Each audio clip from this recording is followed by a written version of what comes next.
ವರ್ಷದಂತೆ ಮಾಗಡಿಯ ರಂಗನಾಥ ಸ್ವಾಮಿರವರ ಭಾರಿ ದನಗಳ ಜಾತ್ರೆ ಅತಿ ವಿಜೃಂಭಣೆಯಿಂದ ಈ ವರ್ಷ ಕೂಡ ನಡೀತಾ ಇದೆ.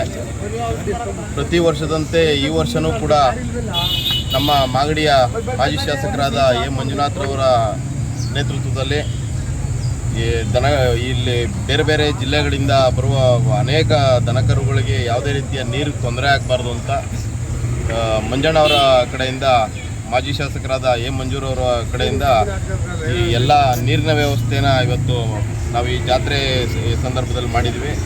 ಅದೇ ರೀತಿ ಹಲವಾರು ಕಡೆ ಸಿಮೆಂಟ್ ನೀರಿನ ತೊಟ್ಟಿಗಳನ್ನು ಇಟ್ಟು ಯಾವುದೇ ರೀತಿಯ ನೀರಿಗೆ ತೊಂದರೆನೇ ಆಗಬಾರ್ದು ದನಕರುಗಳಿಗೆ ಅಂತ ನಾವು ಮಂಜಣ್ಣವ್ರ ನೇತೃತ್ವದಲ್ಲಿ ಈ ಕಾರ್ಯನ ಮಾಡ್ತಾಯಿದ್ದೀವಿ.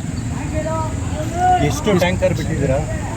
ನಾವಿವಾಗ 4 ಟ್ಯಾಂಕರ್ನ ಇಲ್ಲಿ ಬಿಟ್ಟಿದ್ದೀವಿ. ಒಂದೊಂದು ರೋಡಲ್ಲಿ ಒಂದೊಂದು ಟ್ಯಾಂಕರ್ ಓಡಾಡೋ ರೀತಿಯಲ್ಲಿ ಯಾವುದೇ ತೊಂದರೆ ಆಗದಂಗೆ ನೀರು ಬಿಡೋಕ್ಕೆ ನಾವು ಎಲ್ಲ ವ್ಯವಸ್ಥೆನ ಮಾಡಿದ್ದೀವಿ. ಮತ್ತು ಅದೇ ರೀತಿ ಒಂದೊಂದು ರೋಡ್ಗೆ ಒಂದು 10 ಸಿಮೆಂಟ್ ತೊಟ್ಟಿಗಳ ಥರ ಇಟ್ಟು ಸುಮಾರು ಒಂದು 40 ಸಿಮೆಂಟ್ ತೊಟ್ಟಿಗಳನ್ನ ನಾನಾ ಕಡೆಗಳಲ್ಲಿ ಇಟ್ಟು ಅಲ್ಲಿ ನೀರನ್ನ ತುಂಬಿಸೋ ಕೆಲಸನೂ ಮಾಡ್ತಾಯಿದ್ದೀವಿ. ಅದೇ ರೀತಿ ಕೆಲವೊಬ್ಬರು ಡ್ರಮ್ಗಳನ್ನ ಇಟ್ಕೊಂಡಿರ್ತಾರೆ, ಅವ್ರಿಗೂ ಕೂಡ ನೀರನ್ನು ವ್ಯವಸ್ಥೆಯನ್ನು ಮಾಡ್ತಾಯಿದ್ದೀವಿ. ಎಷ್ಟು ದಿನಗಳ ಕಾಲ? ಸುಮಾರು ಜಾತ್ರೆ 5 ದಿನಗಳ ಕಾಲ ನಡೀತದೆ. 5 ದಿನವೂ ಕೂಡ ನಮ್ಮ 4 ಟ್ಯಾಂಕರ್ಗಳು ಈ ಜಾತ್ರಾ ಮಹೋತ್ಸವದಲ್ಲಿ ನಾವು ಕೂಡ ಎ ಮಂಜೂರವರ ಕಡೆಯಿಂದ ಕೈ ಜೋಡಿಸಿ ನಾವು ಕೂಡ ಜಾತ್ರೆಯಲ್ಲಿ ಯಾವುದೇ ರೀತಿ ತೊಂದರೆ ಆಗದಂಗೆ ನಾವು ಕೂಡ ರೈತರ ಜೊತೆಯಲ್ಲಿ ಇರ್ತೀವಿ ಅಂತ ಹೇಳ್ತೇವೆ. Thank you. ಅಶೋಕ್